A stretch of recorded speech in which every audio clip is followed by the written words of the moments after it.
Good evening, everybody, and welcome to a special edition of LEP's Getting to Know. We are going to be talking with, Jason, who did you bring along? I brought fantastic people along. That means we are actually. No, we're actually we're going to talk tonight with Lost Cryptids Conservatory about the Michigan Bigfoot Conference this Saturday, July 17th, Wyndham Gardens Convention Center, 2900 Jackson Avenue, Ann Arbor, Michigan. Mm-hmm. We have Blake. We have Blake with us and Shetan. Yay! Blake, why don't you introduce yourself and kind of just talk about how this convention got started?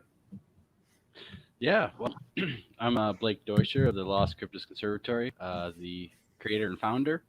A couple years back, just started the YouTube and trying to gather evidence and springboard to gathering a bunch of great teams and throwing a bunch of stuff going on, and all of a sudden, bam, we're here at this conference. So it comes down to discussion. We're trying to have this discussion with everyone about Bigfoot really does live in the woods of North America, of course, again, where we're at, because a lot of people, especially outdoors people, modern people, just do not understand that this scary, tall creatures running around their backyards and woods. So the conference is mainly to hopefully have a discussion and spread awareness of the subject.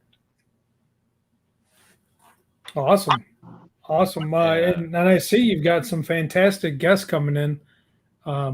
Let's talk about those guys for a minute, and ladies. Yes, we've got some guys and gals coming. I can't wait. Yeah, it's going to be a great event. We've got Ken Gearhart,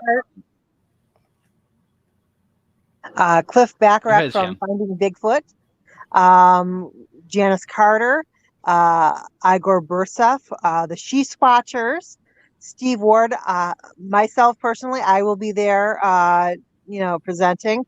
So we've got a lot of different aspects of Bigfoot who are going, presenters who are going to be there talking about different aspects of Bigfoot. And doesn't matter if you are a believer in the woo side of Bigfoot or the flesh and blood. We're offering a little bit of everything for everyone. So you can pick and choose what presentations you listen to. You can go, to the vendors. You can walk around and talk to other people who are there. And just, it's going to be a full day event. I'm pretty sure we're going from 9 a.m. to, I think until 8 o'clock at night, if not longer. Depends on how many people want to sit around talking. Well, if they're like me, once they get talking about a topic, sometimes they can go on and not realize how long they actually spend. Exactly. And, well, that's what it's all about, networking and meeting all these people and just having discussions about different theories of Bigfoot, because, a lot of people think it's flesh and blood or more spiritual and all over in between. So discussing the different theories with different people and different opinions hopefully can spark some new puzzle pieces that will fit and help create a bigger picture for everyone in the community and the world. So yeah, it's definitely got a lot of conference for. Yeah, it's definitely got a lot of different theories to it, because I know when I first got involved with the cryptid community and stuff, and working with the North American Dogman Project, this started branching more into some of the other areas. And I'd always got into it a little bit before with Bigfoot things, but my perspective did not get received too well at first. I got in trouble. No, Jay, come on, you get in trouble. Oh, I don't believe it. But I relied back more on my Celtic and Irish heritage and how it's so much in with the Fae folk, and like why couldn't there be the possibility that it is in that realm, and it is flesh and blood, but it does have the ability to be natural and stay hidden from us. Like, oh, that's you're just making light and making fun of. Like, no, I'm not. I'm trying to get to look at a perspective that could be a possibility. There's no, to me, there's no difference with the cryptid community than the paranormal community. You've absolutely no solid concrete proof or disproof exactly either way. So everything has a possibility. And if you're open-minded enough to look at all possibilities, you might find that common ground where there is something going on that people say, hey, wait a minute. All these theories have this one basis right here. Yeah, unfortunately, there are no experts in the paranormal or cryptozoology because most of these creatures, most of these entities, nobody has caught and can fully evaluate, examine, and do year-long, evaluations of it. So we're all in the same pool. We're all, it doesn't matter if you are a citizen scientist, if you have a PhD, if you're a 10-year-old kid who just likes reading about this stuff and watching it on TV. Everybody's in the same boat because we're all asking the same questions, but everybody comes up with different answers. And until we have the physical creatures to examine or have a way to document paranormal activity better, then we're all asking the same questions, and everybody's experience, even if everybody was in the same room, would all be a different uh, experience. So really, come to the conference with an open mind, because there is a lot of people going to be there, a lot of different opinions, and you can sit and talk with people and maybe get a better understanding of what exactly, we're out there looking for. Absolutely. Now, are you going to have time slots for these speakers? Is there a place where Yes. people can go to see, or pick them up at the door when they get there? Or Oh yeah, we're going to be posting on the website here soon. We had to make changes, so we're just waiting on that. But hopefully on the website, and I believe we're going to have some pamphlets, of course, the day of. gotcha. I know we're definitely excited about getting there and bringing Bodine with us. That's going to be his big second event this year. Now you're going to lock up those energy drinks from Bodine, right? Because Oh. we don't need hyper squatch running through the Right. hotel. Yeah, those are under. I coined that phrase. So Those are under lock and key. I promise. I think I don't want to see him doing the dab from like the balcony. Right. Right. Yeah, Bodine's excited. Jay and I are excited. We can't wait to get there. It says here that you also have like food and auction items and stuff. You want to tell people what to expect when they get there, as far as what kind of food and stuff you're going to have, raffle items, auctions, that kind of thing. Yeah, we have some catering and stuff going on. I do not know all of the menus, but it's basic American food variety. I'm having a silent auction and stuff, and that's going to be towards the end of the day. And we're auctioning off, T-shirts and some other stuff and some special things. But it's going to be fun. The whole day is geared around having fun and having discussion. And by the time dinner around, and after that, we actually have a special movie being played. Oh man, I just forgot his name. Jason. Jason. Yes. Who the Animal Planet photography person who's doing a Sasquatch documentary. So it's that's awesome. The preview of his newest documentary. So it's not like a dinner and a movie afterwards. It's gonna be fun. We're gonna, not gonna be the normal conference, and kind of do little things a little bit differently and see how they work. And I know that's one thing I've been telling everybody with that is that it's gonna be fun for the whole family. That this event is very family friendly. That with a paid adult, you don't hear at a lot of events people children of that age getting in at that price. Usually it's a lot smaller kids, so that you guys have made it absolutely family friendly. You want it open to the entire family. There'll pretty much be something there for everybody to, if they're into the Bigfoot and cryptid community, that there's something for everyone of all ages. So by all means, don't think that you have to, we got to find the center stuff. Bring them. Bring the family. It's going to be a great time for what you guys got put together. And I got to commend you on that. That's impressive. And I'm looking forward to it because it's going to be cool to see the younger generation coming up, getting involved. Well, that's the exact point is, some of these young generation, when I started researching, full-hearted research, 13, 14, maybe I couldn't get that money to go to a conference or something, Or but if you're free, you know, you can convince the parents, hey, come in, and you know, we want these younger researchers to actually, you know, pique their interest and actually become explorers of the future of this stuff, because they are the future generation that will hopefully carry this to many more years after you know, I'm long and dead and gone. So that's a wonderful. it's wonderful perspective. Hey, I want to We give a want shout these out young because I just researchers saw to him pop up. Want to give a shout out to John Kuykendall, my friend and my boss, and owner of Squatch GQ magazines. I just saw him post, and just wanted to give you a shout out, John. Well, we'll definitely have him, and with you and me and Jason and Bodine will be bringing some of his Squatch GQ stuff with us. Yeah, I would be set up next to you guys. But yeah, it's I agree with you on that. That's one of the things I like to see being done. That you guys are doing that with the cryptid community. We've often pushed it. Jason and I and several other groups that we know of, and the paranormal community have pushed with bringing in, you know, teenagers, younger teens to you know, because why should you, if they're interested in it, why would you not try to help them learn the correct way than to let them sit there and make mistakes on their own? Because now what we're doing is allowing them to perpetuate the same stupidity that we done. When we can start them at a higher level, we can say, hey, look, this is what we've already tried. These things aren't right. This is where, you know, take it from here and run with it and go to the next level instead of just keeping it all on the same playing field. So I actually think that's wonderful that you guys are taking that approach. And I absolutely respect for that big time. I love it. Yeah, I would much rather see parents bringing their kids to the Paracons and the cryptozoology and Bigfoot events.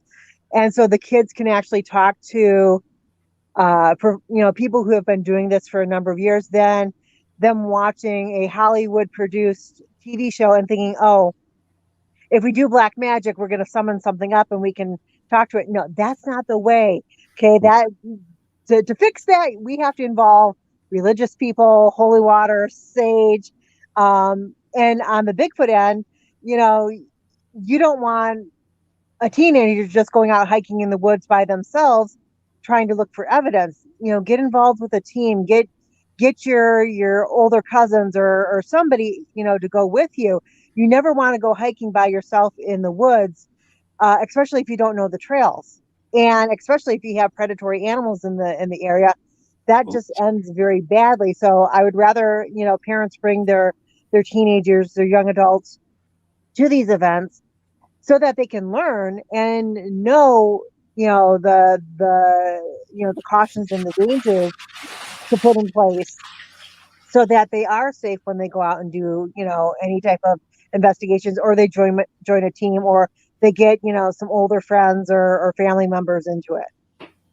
I agree wholeheartily. Like I said, I absolute respect on that, and because that needs to happen, not just more in the cryptid community, and be you guys being leaders in that and set an example, and hopefully more people pick up that torch and run with it. Just like I said, I can't say enough. Hats off and absolute respect to you guys on what you're doing there. Love it. Chase, you just want to say something? Yeah. No, I'm excited as hell that conventions are back and going, because for like a year and a half, you know, you get to meet people, and it's one thing to sit and watch something, but it's another thing to actually stand in front of people and listen and talk, and the camaraderie and everything that goes with conventions, and, you know, like-minded people wanting to learn different things. And, you know, I may know something that you don't know. You may know something that I don't know. We may have different ways that we do different things, and to come together and be able to talk for a day or a weekend. I miss that. I totally miss that. So to see these conventions get back up and running, I'm just thrilled about it. And I know that this convention is going to be a good one. It's you've got a ton of great guests coming, and I can't wait to get there. I know Jay and I are excited for the invite, and we're ready to rock and roll. I'm excited. Yeah, it's going to be a fantastic time. Going to be a long day, but you know, that's why we have those energy drinks. Right? Exactly. And there will be a bunch of them. Now, your guys' group, do you guys do a lot? I know it takes up a lot of time to put these conventions on, but when you're not working? Do you guys get a lot of time out in the woods and stuff? Do you guys have a page where they can go see what you guys are doing as far as a YouTube channel, things like that for your group? Oh, yeah, of course. Lost Cryptids Conservatory on YouTube. We also have a Facebook group, Facebook page. Yeah, kind of all of us are always out in the woods by ourselves or doing something. We try to come together and have a number of campouts when we can. And we've actually had some pretty good successful stuff here. Some videos and evidence should be coming out shortly on the YouTube, hopefully. Oh, absolutely. Yeah, it's very interesting. You go out and sometimes nothing happens, and then you go to one spot and it's like everything happens, and you go to that same spot again, and then nothing happens again. So we've had a lot of mixed things happen this year, but we got some great evidence coming in the pipework. We've just kind of been waiting to release it, getting some push from the conference and stuff, and we're always out in the field. A lot of group members are very experienced and have their own research before they join the group, and definitely continue their research in the areas that they like. And it's a blast. This whole thing is such a blast. I do have a question I want to ask on Saturday to as many of the researchers as I possibly can, because I know my opinion on it and stuff. But if you found like I said, I was working with the North American Dog Man, and I said it with that too. If you found a place where you knew there was for sure a Bigfoot, and you absolutely saw it with your eyes, and knew that it was staying in that area, would you actually tell people? My answer has always been no. All right, if I did tell somebody, I'd be extremely picky who I told, because I'm so against this whole got to capture it, got to put it in a zoo or behind cages, and you're not going to learn things that way. You need to observe something in its natural habitat. So I've always been the thing that I don't want it disturbed, and I'm going to be very picky of who I'm going to let know. That's just my opinion. Yeah, I would be of the opinion that I would probably keep it a secret myself, because you never know other people's intentions, and people will lie to your face and say, "Oh, well, we just want to observe it," when they take a gun out there and shoot it and kill one of these creatures, and we don't know how many they are. We know that they're out there, but really we don't know what the population number is, and you might kill a breeding female or male, and once that creature is taken out of the population, not only have you taken a genetic source for the population, but you've killed off generations. In your opinion, either one of you? My opinion on that would be to keep it secret. I would reveal video evidence, audio evidence, but I don't think revealing the area, like Shetan said, would be any good. It brings too much people to the area, bad intentions. You could have, a number of things could go wrong. You could scare them out of that habitat. Now they have to go for some other place. And what if it was a birthing area or something, a life generation long habitat that they have been accustomed and safe in? I mean, a number of things we just don't know. And as a species, they should probably be protected, and hopefully one day they will be. No, absolutely. I agree with that. Like I said, and if the people I did tell, I'd be very, very, because I almost feel like I can't keep it completely to myself. But I think there's people I'm looking at here that I think I could trust to tell and take with me to help observe and capture evidence. But outside this room, I'd be like, "Hey, where you guys going?" No, hell no.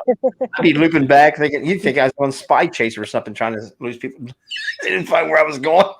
You checking my car for bugs, make sure they weren't tracking me. No cell phones. That's going to chip it. Yeah. Get that out of here.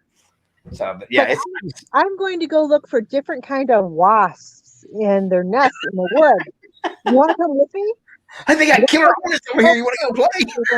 But I think it'll be a good opportunity. Oh, are you allergic? Oh, you'll be fine with just one or two stings. That's a good idea, Jason. We won't tell them we're going Bigfoot hunt. We're going to tell them we're going to go make a documentary on murder wasps. Murder wasps, yeah.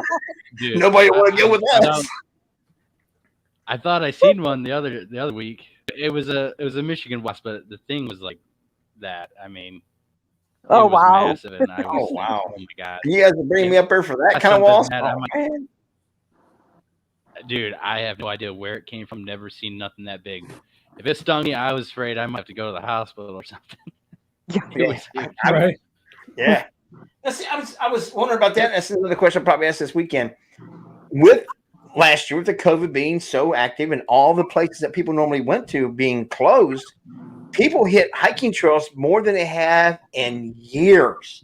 There was more people out doing things like that than what normally.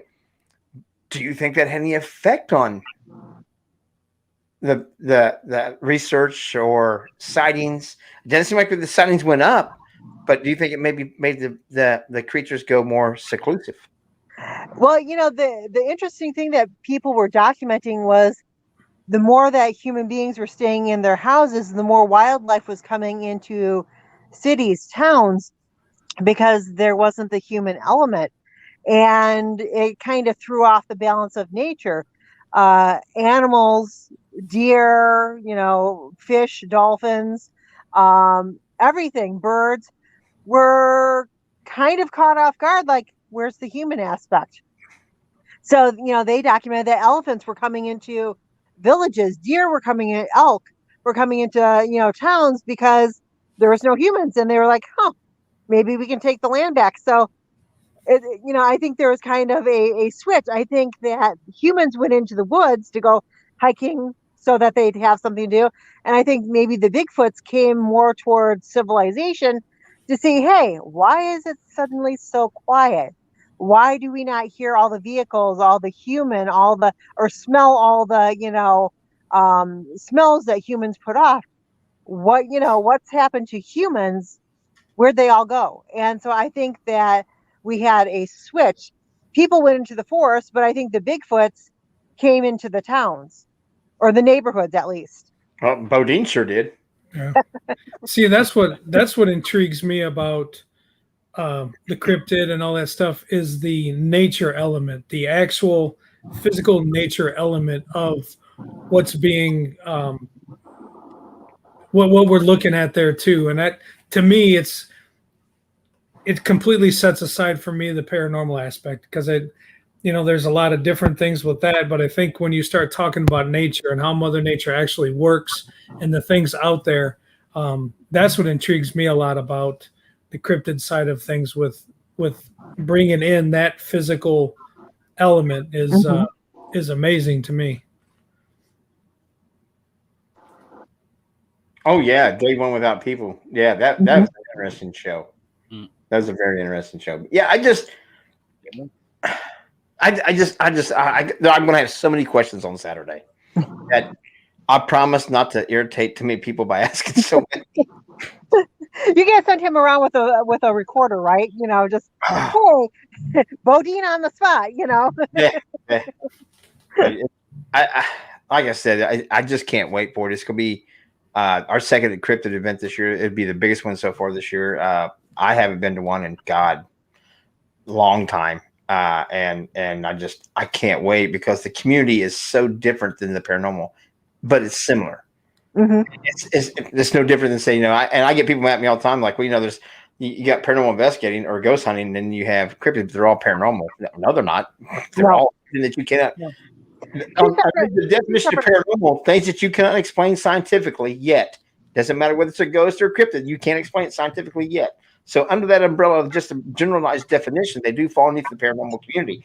But there is a difference in those solid research. But there's so much more that there's a similarity, because we've been to a few locations where we were researching Dogman, where there were supposedly encounters and loss of human life, and we crossed and tried to use our paranormal style to make contact with the people that supposedly had lost their lives there in that area, and then, so we ended up using both styles together, and it was quite interesting, But yeah, I can't believe all these people are gonna be there and I get to talk to them. I feel like you get in a candy store. Yeah, it's true. Hopefully get some new reports too out of Michigan. Michigan's a very active state. I think it's number 5 and 7 on the top 10 list. Michigan has over 1,500 reports going all the way back to the 1600s with French scouts relaying messages about a huge Sasquatch tribe traveling along the river system. Mhm. Plus, old reports from old Detroit, Fort Detroit, of these creatures, sometimes raiding or being around the landscape. Uh, very, A very. lot of people, Go ahead. a Go lot of ahead. people get that there. That whole tribe of them and stuff. The Cherokee have legends about tribes of Bigfoot and things. It's a lot of people don't go that far back into the research. There's Oh yeah, there's Native American legends and stories about Sasquatch, lake monsters, thunderbirds, even a dogman type creature all over the United States. And these are separate from like the Wendigo and the Skinwalker reports. They had, each one is a different individual entity, and they all have legends about them. not a love those stories. Love them. Yeah, Yeah, absolutely. and you're talking about thousands of different tribes and Hmm. different cultures. And, even though they might speak the same language, their culture is a little bit different. And a lot of people don't understand when you say Native Americans, you're talking thousands and thousands of different tribes and stuff. So they all had different creatures and similar creatures, and sometimes Bigfoot or these creatures acted differently. Some acted bad, some acted good to some of these tribes. So it's a whole plethora of different aspects and personalities that they gave these things. It's very And as it versus people themselves. Hmm. a little bit, yeah. Yeah, you've got good people, you've got bad people. Same thing with the Sasquatches. That's what it seems like. No, and it would also be, and with your interaction with it too. If you could have a bad experience with me, but Shetan could have a great experience with me, and you both have different aspects of how that person is, even if it's the same person. So if you're kind to somebody, they're usually kind back, and they have the highest memories of you. But if you're a jackass and they have jackass memories of you, then Right. you're an ass. So if these Right. are, and I believe they are creatures of intelligence, because I mean it can't be non-intelligent and stay withheld its evidence and out of sight for this long and not have a high intelligence about it. It's impossible in my opinion. You just can't get that naturally lucky. If that was the case, we'd never see a deer or anything else. These things Right. are far more intelligent than that. So Well, that and they probably evolved alongside humans, so they have had generations of evolution of to adapt to stay hidden or hide or sneak up or do whatever they need to do to keep off our radar. So it's probably an adaptation that they've developed generations. That there's a reason why people say they disappear in portals and this and that, or maybe they're just laying down. It's because they are masters of the woods. They evolved to do that, and they evolved to live in places where humans do not go, do not live. So they're living in places to avoid us for thousands of years. They're going to adapt pretty well to do what they need to do. I've always used the thing of referring to a ghillie suit. If a properly made ghillie suit is made for the proper environment, you could be within a couple feet of me and never see me if I don't move or make a Right. noise. Now, that's us imitating nature. So you're telling me if we're imitating nature, that means that nature has that ability already. So, so for us to think that it There's can't there's hide a from us there's is a arrogant on our part. presentation. My presentation for this weekend is about how natural occurring species can camouflage into their surroundings, and it's very eye opening because um, you take a look at some of these pictures that I'll be showing, and literally you could walk past any one of these creatures without knowing it was there. And sometimes they are actual, we're talking anything from little insects up to the big cats like tigers. You can walk right past these creatures, not know they're there. That's And I in love this day it. and age where people put on headphones and they're staring at the ground as they're walking through the woods, you're actually serving yourself up as a smorgasbord for woodland creatures. Yeah. Yeah, And that's the thing. It's nature, and that's what fascinates me is nature's ability to be able to do that. And I do think that the Bigfoot and like creatures are just like that. They've, like you said, like they've been there forever. I mean, you're trying to tell me that they don't know how to adapt and stay Right. out of your eyesight? I mean, You'd if a simple moth with as small as its brain is can camouflage its body color to match the paint outside your house, something that small and minute can figure out how to do that to protect itself, then you're telling me that an animal that has a brain as big as ours hasn't learned to do that. That, to me, I think they know how to hide in the woods, and they're very good at it. They're masters of their natural elements, and doesn't matter if it's wheat fields, forest, mountains. They've adapted themselves, swamps. They've adapted themselves to be able to hide in their surroundings. And like I said, people's learned that skill too. So, and that's us imitating nature. So we can imitate it. The word right there defines it all. We're imitating nature. That means that they've already got it. Right. We're just trying to be a copycat, like everything else we do. What? Be nice, Jay. But yeah, Blake, I can't wait for this weekend. You guys have one hell of a stellar lineup. You guys do. It's amazing, and the admittance and bringing in the children. I can't wait. Like I said, I'm gonna be like a kid in a candy store. You guys are gonna have to make sure I don't get into the energy drinks. Yeah, you don't need any. Yeah, give the guy with the ADHD about energy drinks. I dare you. Right. Don't make me turn into the mom. Oh, Teresa will be with me. Point my finger at you and say, "Get down from there now." Teresa will be with me. I have adult supervision this weekend. Oh, good. Right. Oh, good. That's needed. I was going to say, I would be up on stage half the time, and I don't want to look out and say, "Oh crap, what are they doing now?" Right. I couldn't get away from her this weekend. It's our 33rd anniversary, so this weekend. So she's like, if you're going out of town, I'm going with you. So I don't know. I figured after that many years, she wouldn't me get away from her. Right. Best anniversary gift I ever gave her. I went away. So, Blake, is there anything you want to add? Anything that we might have missed about the convention? Anything that you want to just tell people before? Because we're just a couple of days away. How many vendors are we going to have there? A lot. I do not have the account. That's Josh's department, but okay. We definitely have a lot. I know there's 20 plus, I believe. Oh wow. So, okay. I believe somewhere like that. I'm not quite sure. I'm throwing numbers out. Hey, it's going to be fun. So you got 20 plus vendors. You've got a ton of speakers. We also have a room set aside with a large track cast collection by our good fellow member Ernie, and it's of replicas and molds of real ones from like Dr. Jeff Meldrum and Cliff Brackman himself. So it's a lot. It's, I believe, 60 plus casts of real. Oh wow! So it's one of the biggest, definitely the biggest in Michigan, probably one of the biggest in America. I'd say, without boast too much, but yeah, it's gonna be awesome. That's interesting.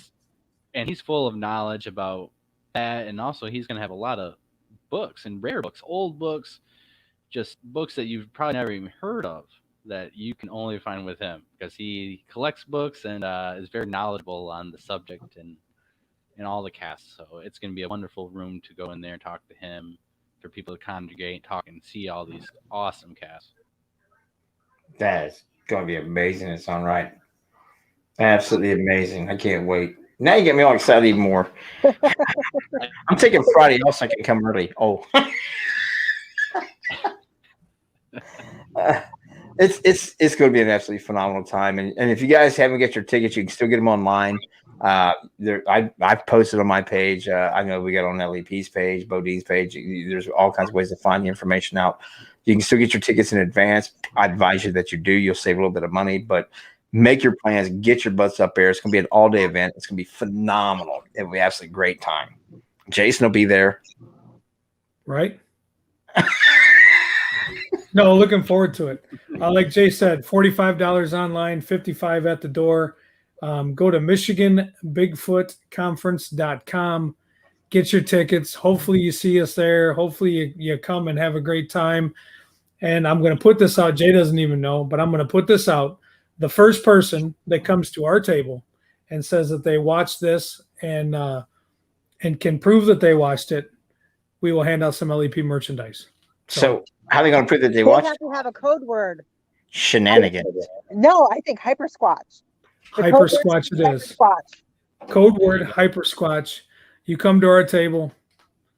Tell us the code word, and you'll get some LEP, some Bodine merchandise, and like it has been talked about before, we're going to have a ton of Squatch GQ merchandise there for you guys to check out and see, and some to purchase. So we're excited about that as well. Blake, we appreciate you coming on. Shetan, again, as always, it's so much fun. And we'll see you guys Saturday. Yes. See you guys bright and early. Stay on here when he ends the show, because I got a couple of questions for you real quick. Okay. Thank you guys again for joining us. You guys have a great time. Mark your calendars. Get there this Saturday. We will be there. We want to see you guys there. We'll have a great time. It'll be nothing like you've ever experienced. So come join us. Y'all have a great night. See you.